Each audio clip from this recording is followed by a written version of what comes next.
Okay, so another thing that you might want to pay attention to is getting alarm notifications.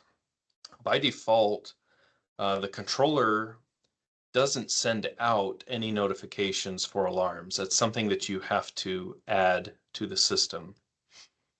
So the first thing you need to do is go to the installation menu and go to your alarms page. The time ranges are all set up by default. What we want to pay attention to here are the notifications.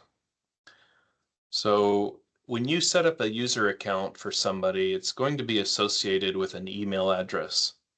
And if you put in a correct email address, you can email alarm alerts to somebody. And you can pick the type of alerts that they get, or they can come in here and pick the type of alerts that they get. You can select everything by default if you want to.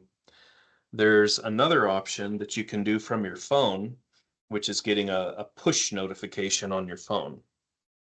So I'm going to join this meeting from my phone so I can show you what this looks like.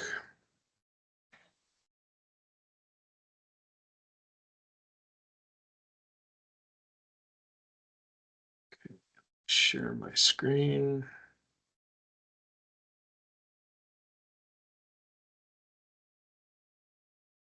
Aaron, while that's loading, so let's say I wanted to keep track of all my customers' controllers. That was, let's say it's 10 of them. Would I have to go into all 10 of those and enable these notifications so I got them in my email? Yeah, this is a per controller setting. So whatever controller you have selected over here on the left-hand side. Sure. And if I wanted to set them up for another customer, I need to log in as their account and enable those. Yes, that is correct. From the phone, you can see some of the push notification alerts that I got while we were playing with the programs. This is kind of what they look like. So stopped manually, passed over cycle, that kind of stuff.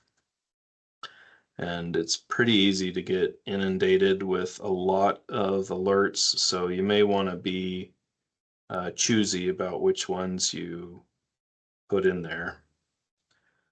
But the important part is that when you open up the Galileo app,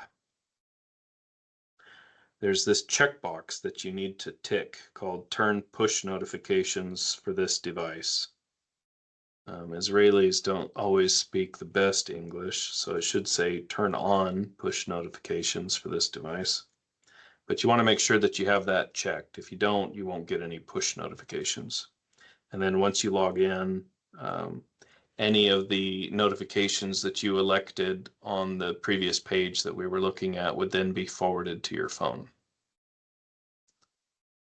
Okay, so we don't send any notifications via text message. It's only via push through the app. So the app has to be installed on the device. They have to be logged in on that app, and they have to have that check mark selected. Okay, any questions on that? Yeah, so just while we're at this now, do I download the Galileo Cloud app? And what is this Galcon BT? What? Galcon BT is the Bluetooth app for their landscape timers. Oh, okay. You want the Galileo Cloud app. Yeah. Okay. And Travis, I will get my login details from you, or has it been still the same as last year, or is it new now? Yep, Pierre, it should be same as last year.